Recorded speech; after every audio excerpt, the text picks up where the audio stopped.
In primetime news this evening, Ward Avenue drainage saga. Manchester Municipal Corporation prepares for legal action against the businessman. Also this evening, building without permits. Mayor sounds alarm on government's housing project. And a war of words erupts over ventilator donations. Health Minister responds to concerns.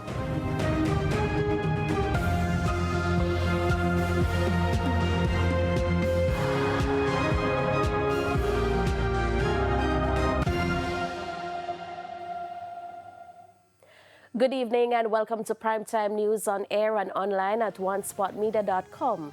And a special welcome to viewers on TVJ International in the Cayman Islands. I'm Shamela Pullen. There's also Saturday Sports Special and weather in this newscast. So please stay with us. Details right after the break.